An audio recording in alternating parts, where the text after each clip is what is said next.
ചെങ്ങല തീരെ ഉപയോഗിക്കാത്ത ഒരു ആന. എന്ത് കാര്യവും പെട്ടെന്ന് മനസ്സിലാക്കി ഒറ്റവട്ടം നമ്മൾ കാണിച്ചു കൊടുത്താൽ മതി. അപ്പൊ ഞാൻ ആനനെ പഠിക്കുന്നതിന് മുമ്പ് ആന എന്നെ പഠിച്ചു കഴിഞ്ഞു. അപ്പൊ വന്ന ഒരു 2-3 ദിവസം ആനക്ക് നമ്മളെ ഭാഷ മനസ്സിലാത്ത പ്രശ്നമുള്ളായിരുന്നു. പിന്നെ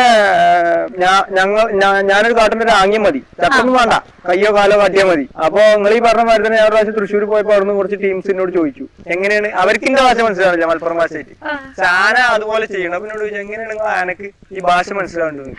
ഇപ്പൊ നമ്മുടെ ആനനെ മലപ്പുറം ഭാഷയിൽ ഒന്ന് വിളിച്ചേ. പോലെ വാ. കാവേരി എന്നുള്ള പേര് അത് ഭയങ്കര വെറൈറ്റി ആണ്, ആ ഒരു നെയിം. അപ്പൊ കാവേരി എന്നോട്ടാണ് വിളിച്ചു തുടങ്ങിയത്. ഷിമിലിന്റെ അടുത്ത് കിട്ടിയപ്പോഴാണോ കാവേരി? അല്ല, ഇത് ആനകൾ എന്ന് പറഞ്ഞാല് നമ്മളെ മനുഷ്യന്മാരുമാതിരി ബർത്ത് സർട്ടിഫിക്കറ്റും കാര്യങ്ങളൊക്കെ ഉള്ളതാണ്. അപ്പൊ അത് നമ്മളുടെ പേരല്ല, ആനന്റെ പേര് തന്നെയാണ്. മുമ്പേ നമ്മള് എടുത്തെത്തുന്നതിന് മുമ്പേ പേര് കാവേരി എന്നാണ്. കാവേരിന്ന് എന്തെങ്കിലും പേര് ചുരുക്കിയൊക്കെ വിളിക്കാറുണ്ടോ സ്നേഹം വരുമ്പോഴൊക്കെ ഷിമില്? അല്ല, മോളെ എന്ന് വിളിക്കും. ഞാന് മോളെ എന്ന് വിളിക്കും.